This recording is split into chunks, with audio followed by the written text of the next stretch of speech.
Hello everyone and welcome back to another Contention tactics guide. Previously we went over how to put down blue SAM systems. Today we're going to be going over the tactics and ways that you can destroy blue SAM systems. Now some of this is going to be repeating what I've gone over in previous videos, but I'll try and keep that to a minimum. But otherwise, let's jump in. So if you're going to be targeting the BlueFor SAM systems, you're going to need to know what you are up against. I'm just going to briefly go through the key points here of what you really need to be aware of. There is certainly more details that you can get available. I do go over this in more detail in my Building BlueFor SAM system, but for now, just to give you the highlights. So the big threat that you've got out there is the Hawk sight. Hawk sights are by far the longest range sight. It can search up to 48 nautical miles and can engage up to 24 nautical miles. These are very, very long-range SAM systems. These are going to be your biggest threat.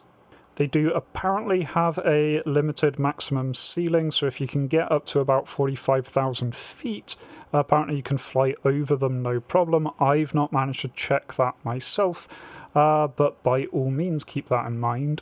There are then two other BlueFor radar SAM systems. These are the Rapier and Roland, both quite similar in that they've got an engagement range of about 4 miles. They are both radar-guided systems. The big difference between them is the Rapier system is a distributed sight with multiple different launchers and search and track radar. The Roland is just a single unit all enclosed in one. Then you've got a pair of IR SAM systems. These are very, very similar, pretty much interchangeable. They are the Linebacker and Avenger. These are very, very much short range, just over 2 nautical miles, and importantly, because they are firing IR missiles, you will not get an RWR warning when these are firing at you. Then lastly, we have our pair of AAA systems, the Gepard and the Vulcan. Broadly similar, the Gepard has longer range though. Both are radar guided, so you will get an alert when they are locking you. They are pretty accurate if you are really, really close, but as long as you're manoeuvring, you'll be fine. As I said, I'm just trying to keep this one a bit brief. If you want more details on these systems and their capabilities, do see my other video, or equally have a look at DCS Chopsticks, who goes into far more detail on all of these. Now, when it comes to taking on these SAM systems, there are all sorts of different tactics that you can use, all sorts of different airframes that are absolutely viable. I'm going to go through the ones that I have had experience using, since those are the ones I'm actually confident about giving advice on, and that is the F-16 and the Su-25T. Both of these are really, really good options for taking out BlueFor SAM systems, because both of these do have the ability to fire anti-radiation missiles. So I'll be going through each of those on their own in more detail. Then also touch at the end about using helicopters or warbirds as an alternative option. So in terms of employing the Su-25 against a Hawk system or other radar battery, the procedure is fairly simple. Main thing that you need to have is the ETS pod, and you need to have some anti-radiation missiles, which I do along here. I've also got a couple of laser missiles just to fill out those outer stations. So your first tool is your EWR. You can see that here I'm being tracked. This little X means I'm being tracked by a ground-based SAM system. So I flip on to ground mode and then turn on my ELINT pod. Now there we go, I've got all of that sorted, and we can see here on my HUD it is detecting this set. HK is the display for Hawk, the S is the short-range war system that comes with that to give it some kind of point defense. And now it's just a case of locking one of these targets. So I just move the little pipper over it and then click the lock button. See there on the left-hand side of the HUD, I've got my ranging queue. When the little arrow descends to the bar, I am in range. You can give yourself better range by giving yourself more altitude, and so this is done best at a fair height. A little bit of a struggle to get to a fair height in the 25, but it is possible. Just gently climb for a while. You can certainly do this at a lower altitude, just beware that you will have to get much closer to the enemy before you can pull the trigger. Now, in terms of the anti-radiation missiles we have the 25 MPU here. You can take 4 of these big grey boys here.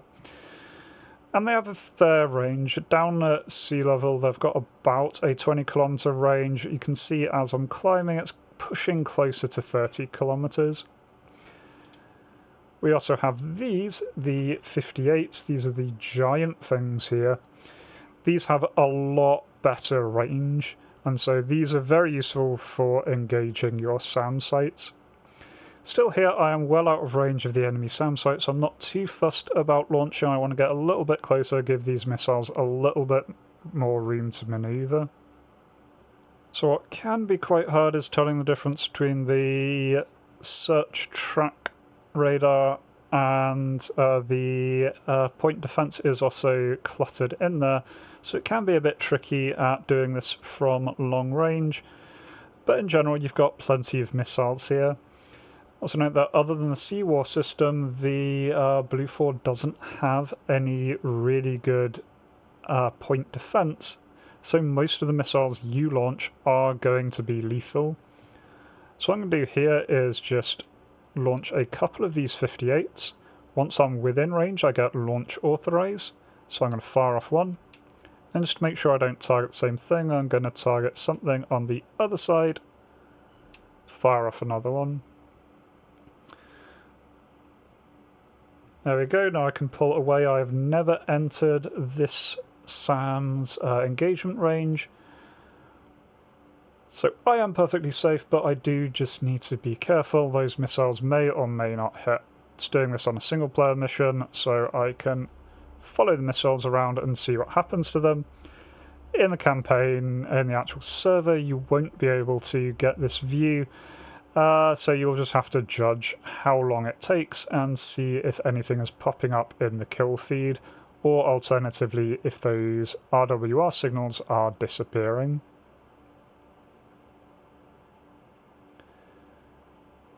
See here, this one is going dead.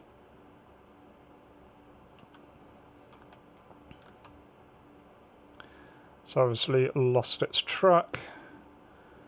This one does seem to be heading in the correct direction, and it is adjusting, so it does seem to be tracking on something.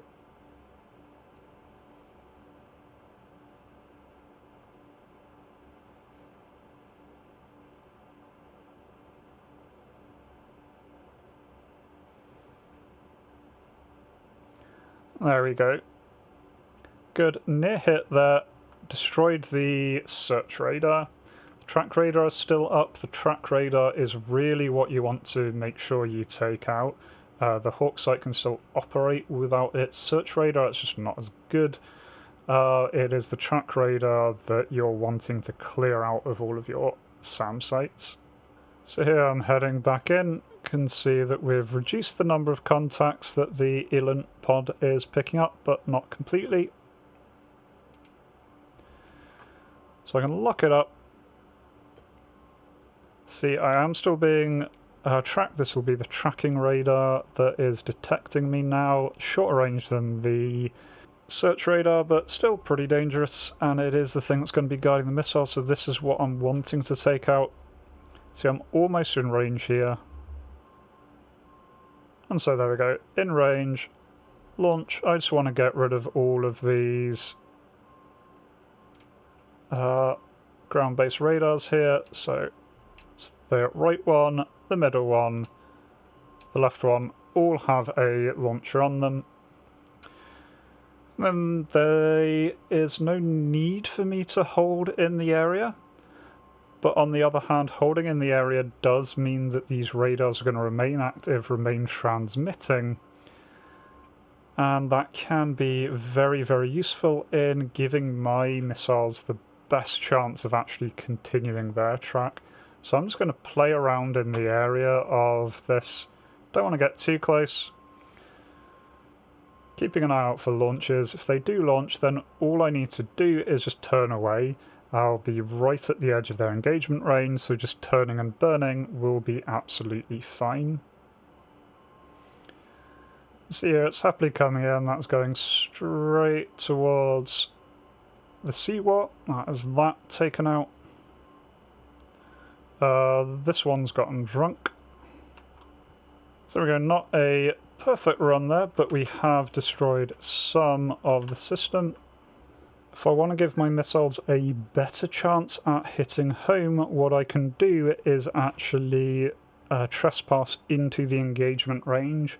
That'll mean there'll be a much better signal, much more likely that they will get their hits. Downside then, of course, is that I've got missiles coming at me, so I will have to go evasive. So here we are on attempt 2. This time I'm going to take more risks with the aim to completely wipe out this site. Now again, I'm going to start with 58s just because they've got a little bit longer range. So same plan as before, we lock a target. I'm in authorised launch range here. So I'm going to fire these just outside the range, just see if I can weaken the site a little bit as I'm on my way. Now I've got my 25s and I'm going to want to set these off all together. Launching them together does kind of two things. One, it makes sure the seawall site can't shoot them all down. And the other thing is, just as we've seen, sometimes these will lose lock. And so firing off a load of these gives your missiles a little bit better chance.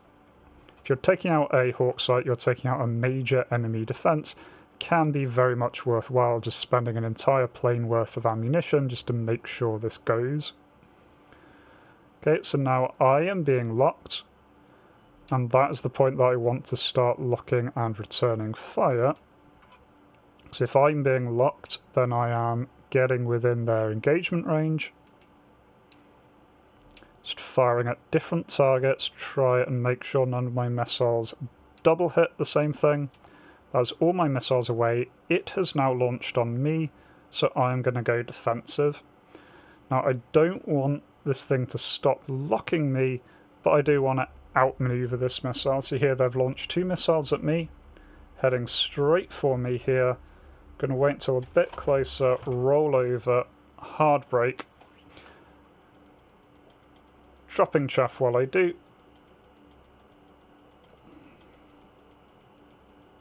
There we go, track radar's destroyed. I can see one of the missiles is detonated, there's the other one. Both missiles defeated, they're still locking me, getting multiple hits there as my missiles are hitting home.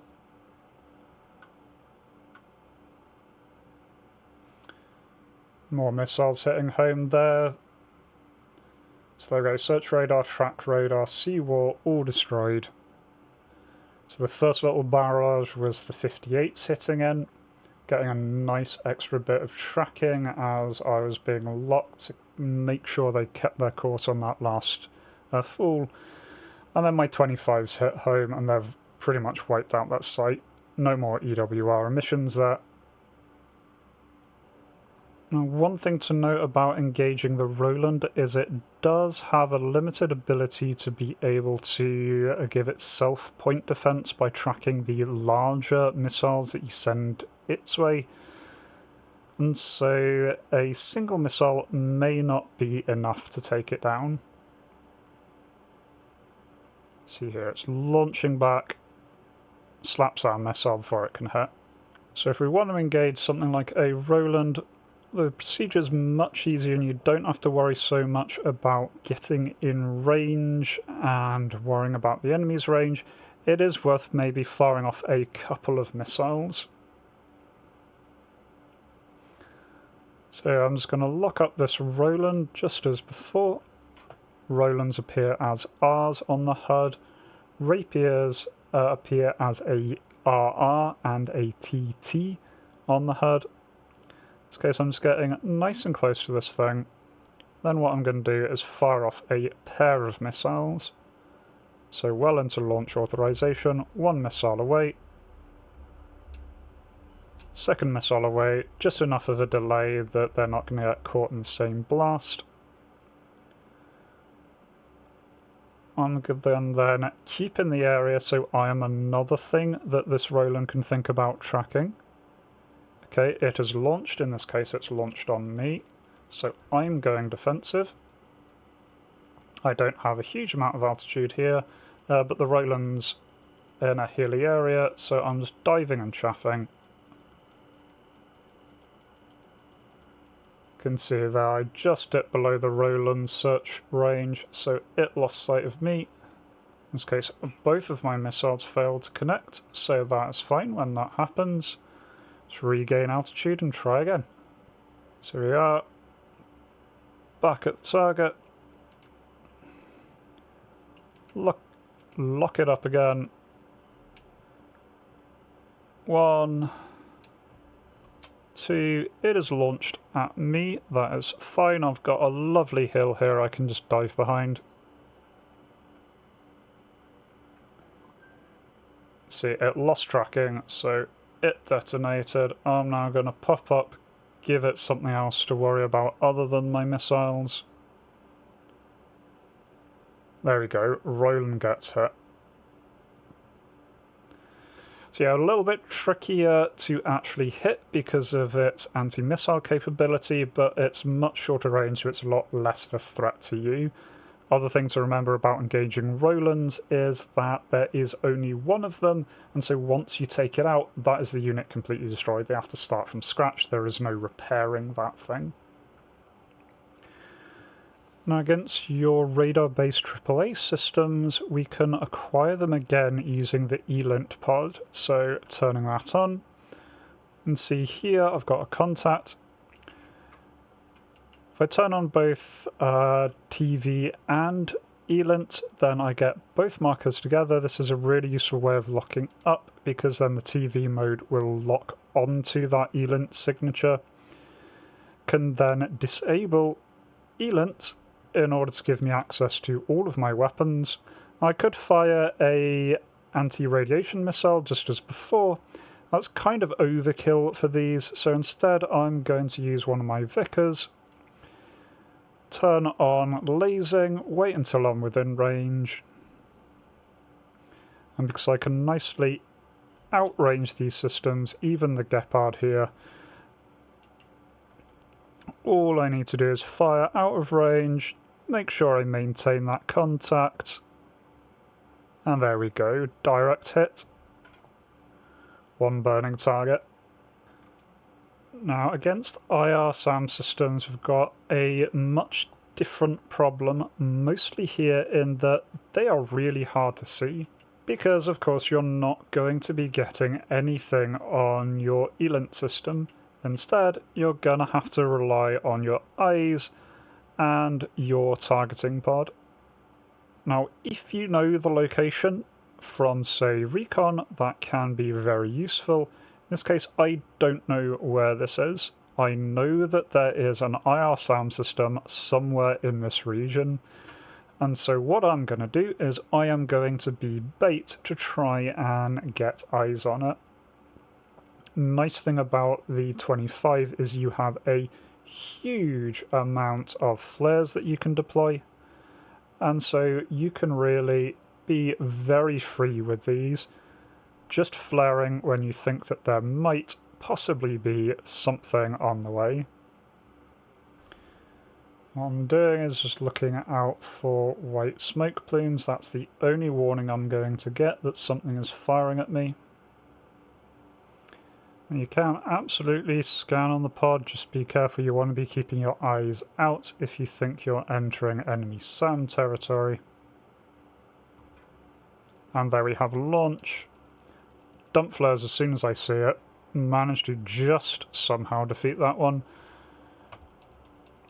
Dumping more flares as I'm giving myself distance. I now know where it is, so right now I just want to get out of the engagement range.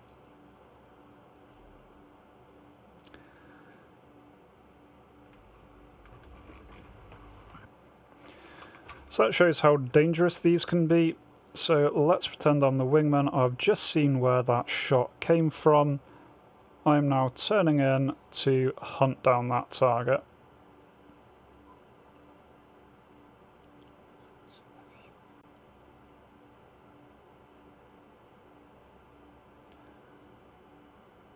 So there we have it, it's right there, laser rangefinder on.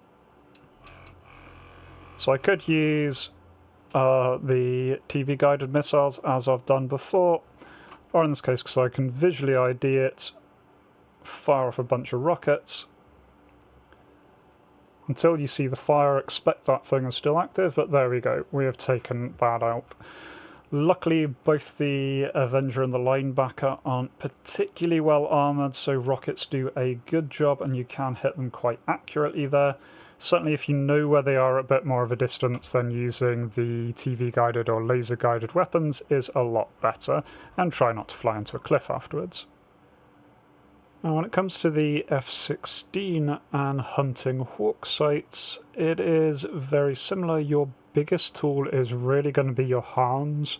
Hawk sites have enough range that it is a real challenge getting close enough with Mavericks to get a kill. So you want to be going for harms, you want to be going for distance. Nice thing about the F-16, it's nice and easy to climb up to altitude, and that will give your harms the best range and the best chance. Main way of employing the harms is to use the HUD display. So go air to ground, open up the HUD display in one of your spare windows, and see there it immediately starts searching. Make it so you can move that out of the way and see it's already picked up some harm emitters over here.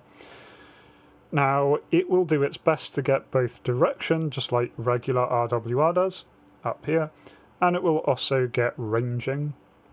The other advantage in the F-16 is you've got a really nice HSD, or horizontal situation display, and this will put on any detected targets, and this feeds in with data link as well, and so you get a nice view with very usefully the engagement range around here. Now although contacts will pop up on the HUD really quite quickly, they will take some time to get accurate ranging information. You can see how accurate it is up here in the top right corner. This will start on PGM5, which is just knowing the rough location.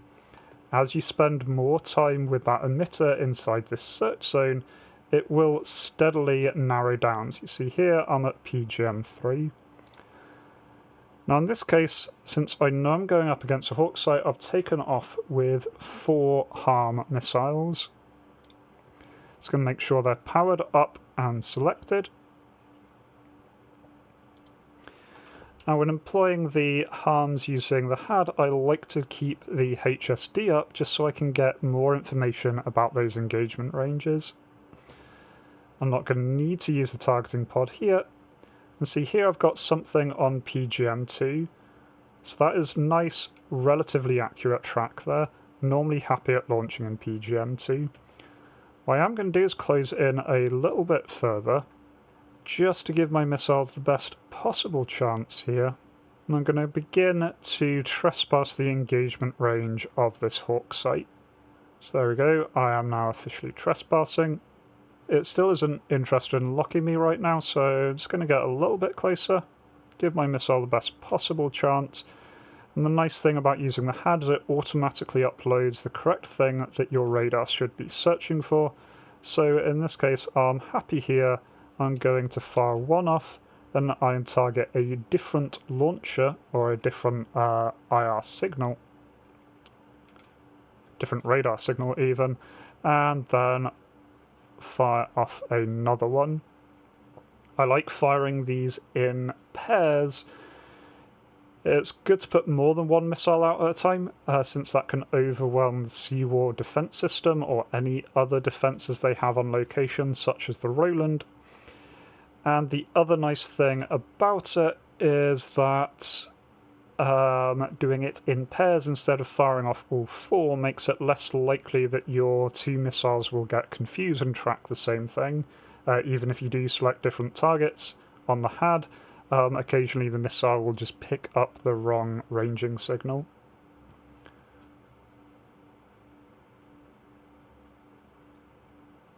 So there we go. One missile's come in, hit the search radar. I am now being actively locked by a very angry harm system. So what I can do is go for one of the signals that is still transmitting here. I'm going to zoom in a little bit so I can differentiate them. There we go. Got one locked up. Turning back in. Rifle. Locked a different one. Turning back in. Waiting for it to start locking me.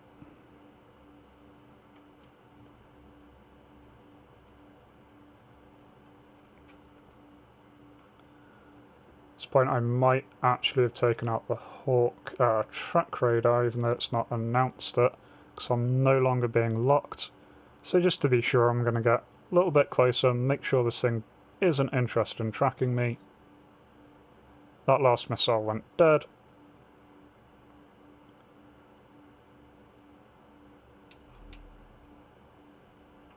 Rifle again. At this point there's no need for me to continuously be closing. As you can see, I'm now at the point that I can overfly the SAM site. The Sea-War system is active.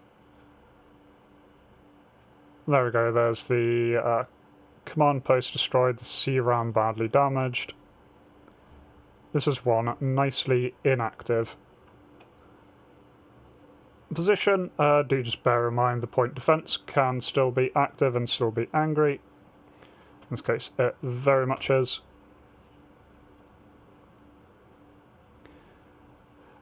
Now one thing to note there is that I have not taken this site out completely. I've damaged it, I've taken out its tracking radar, but it still has all of its launchers, still has its point defence as you saw just there.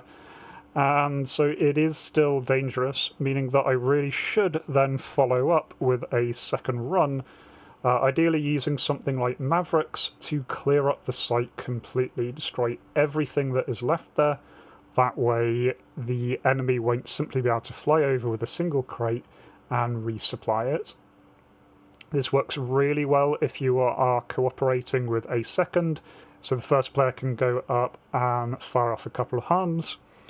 The second one can then go in and clear everything up. Also works really well if you're both with a loadout of 2 harms and 2 Mavericks each. That way you can both fire off your harms, you can do that in pairs, and then you come in, you've got 6 Mavericks each, you can easily wipe out everything on that site, just communicate and make sure you're not targeting the same thing. So this is the loadout that I like to take if I am solo against a Hawk site. By far my favourite loadout for general SEAD stuff in the F-16 is this one with 2 harms and then 6 Mavericks.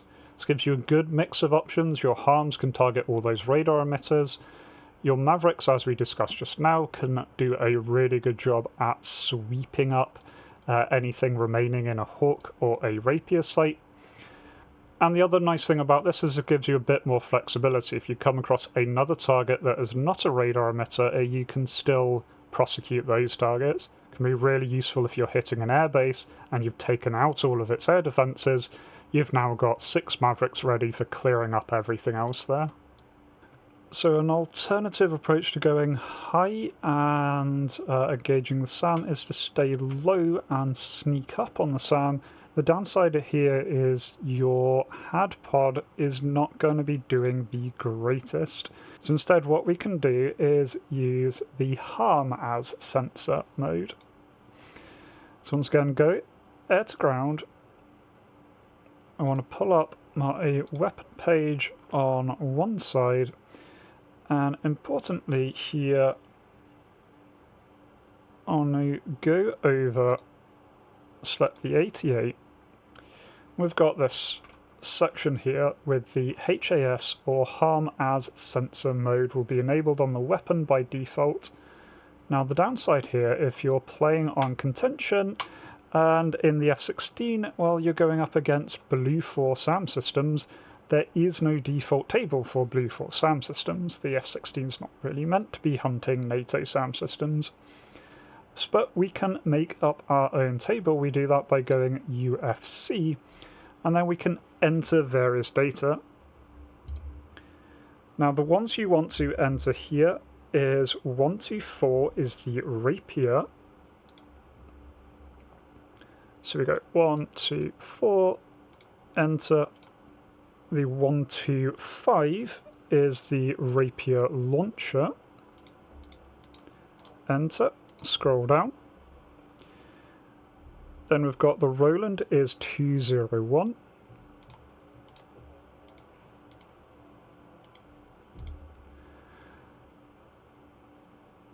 .203 is the Hawk search radar, and 204 is the Hawk track radar. These are all the key ones that you're going to want to get loaded up. These are your primary targets, so very useful to get all of these. And once we're done, we go return. We can see here we've got a rapier track, the Roland, and 2 Hawk sites. So what I want to do is make that my SOI. So I'm going to do, now that I'm within range, I can do a pop-up maneuver. Give my missiles good point of view, give me some altitude. Can see the Hawk sites popped up, got the lock, and fire 1. That's the other one that is searching. They are locking me, which is good for my missile. Another one there. That's the track radar. Fire it away. And now I can go evasive. 2 missiles inbound. And I can just run away. If I had 4 missiles, I could have fired more. See how they're coming in. Point defense is going to go up and try and shoot this thing down. In this case, it doesn't quite get there. Search radar destroyed. Track radar destroyed. Okay, so that can be a useful way. The nice thing about using this mode is that you can see exactly what you are launching at. You'll get these different markers coming up. So you can be very selective for if you want to take on the track radar, if you want to get the search radar without maybe hitting one of the other sites. Now going up against something like a Roland, once again we can absolutely use the harm system exactly as before, though against a Roland that's maybe a bit overkill, and then on top of that we do have a bit of a disadvantage that, as we've seen, the Rolands can sometimes shoot down incoming missiles. So instead here what I'm going to do is use our Mavericks. We can still use our HTS pod, except this time we're going to be pairing it up with the targeting pod. So what I want to do here is start annoying the Roland site. So I fly around, see that I've got a Roland ping, helped by the fact that the Rolands will appear on your data link if they have been previously detected. And I just want to get within range. I can see my RWR is beginning getting pings from this Roland. So I want to fly towards it until I start getting ranging information on my pod. See here I'm being tracked, and that's given me a nice signal. Got PGM2. This point I just need to get away. I've gotten a little bit too close. Hopefully you'll get that before you're in this much danger. So I was right on the end of the engagement range. I'm just going to turn away, outrange this thing. That's fine, I've done what I needed to do. Now I've got the location of this thing, got it nicely there on PGM2, I can lock it.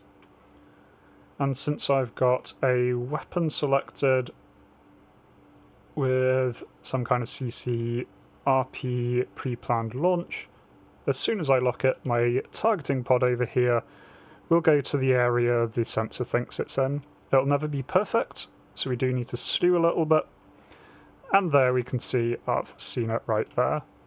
Definitely helps if you have the infrared mode, normally helps you see. there we go, 1 Roland. So I can get the area.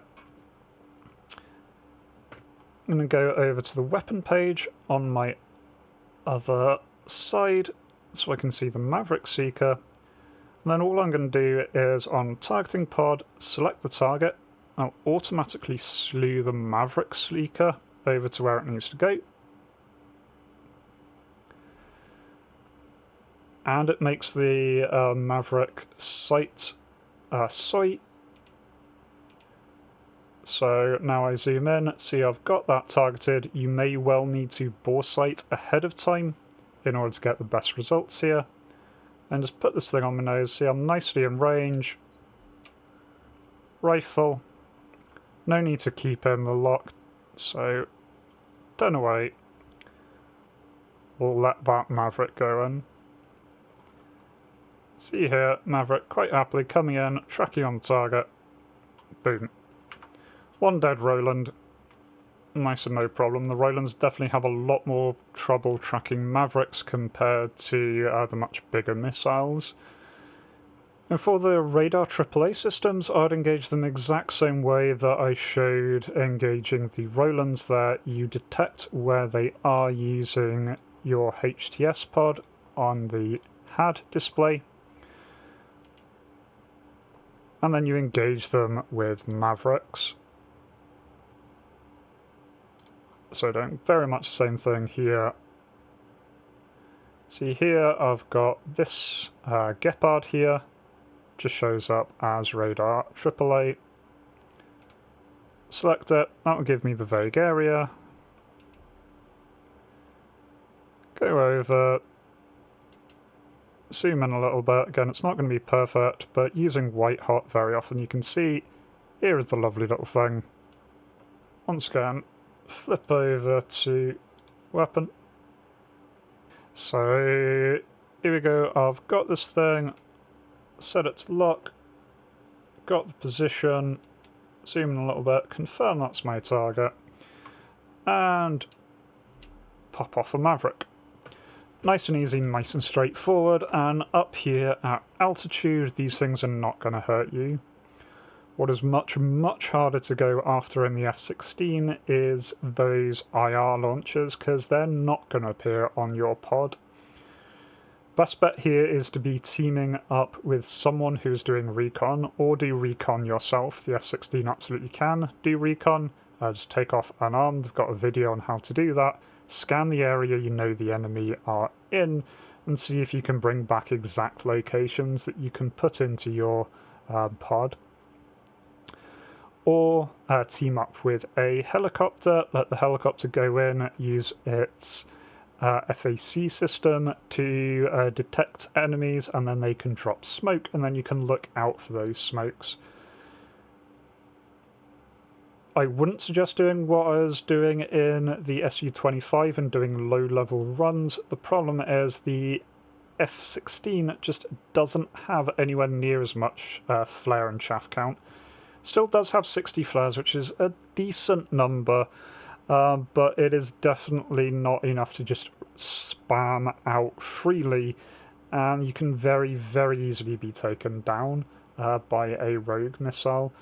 So I'd prefer to let someone else do the weaseling. If you are in a pair, what you can always do is one person can go down, move at very high speed to try and attract that fire. Otherwise, you're trying to look at pre-briefed targets here more than anything. Your targeting pod is probably your best tool at looking around, because that will let you look in infrared, which can help spotting these things.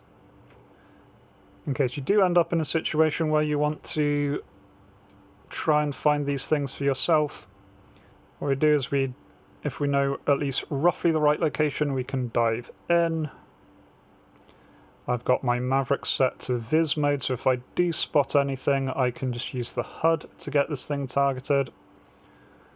Going very high speed here, I can see a little spotting dot up ahead, so it's somewhere up ahead. I doubt I'm going to get the shot off here.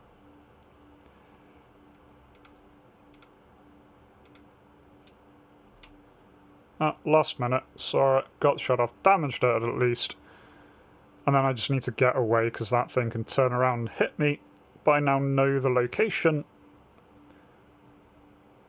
And what you saw there, because I kept my speed up, by the time this thing actually saw me, detected me, and was ready to engage, I'm already outside of its engagement envelope. The downside there is that means you don't get a launch. And the thing you really have to watch out for is it is incredibly easy to bleed off speed with these kind of maneuvers, and then all of a sudden you're in a very bad situation. But here we go, I've got the target again. Got it at a more reasonable range this time. Rifle. It is now fired at me.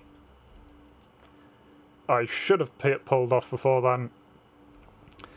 You see, the problem with making multiple passes like that is it's very much aware of you on the second pass and is looking for you. But still, that is the kind of idea there. You can hunt low level in the F-16. It is really dangerous though, so do just be careful. So I did mention there that you can use helicopters and warbirds, and this may seem a little bit surprising, but they are pretty good at this. The big downside is you're going to have to be sneaky. You're going to have to avoid getting engaged, since both helicopters and warbirds are very, very big targets for enemy aircraft. You are hidden on RWR, which is great, but you can easily be taken down. For these though, your best bet is using the FAC artillery system. If you can get close enough to the enemy that you've got line of sight, you can get an FAC ping in the top right corner, and then you can target the SAM system and call in artillery. Very nice thing about this is you do have the ability to call in artillery on specific units, so you can pick out the track radar and the search radar, very easily get those hit. As soon as your shots are going inbound, you can then go evasive, go hide behind something, wait the 60 seconds until your rounds are ready again, then pop up and do it again. This can be really, really useful, especially as a lot of these sites you're up against are going to have trouble tracking small, very low profile things such as helicopters and warbirds. The main thing to bear in mind here is it's going to take you a long time to fly to the target, so just bear that in mind. So that's pretty much it on how I go about trying to engage BlueFor SAM systems on the Contention 80 server. If you do have any more tips, any more advice, please do leave them down below. Had some great suggestions previously. And otherwise, do let me know what other guides you'd like me to put together. I've got a whole load of these that I am trying to work on, so more guides are definitely in the pipework, and we'll hopefully see you soon. But until then, remember to be kind to yourselves and everyone else. Cheers.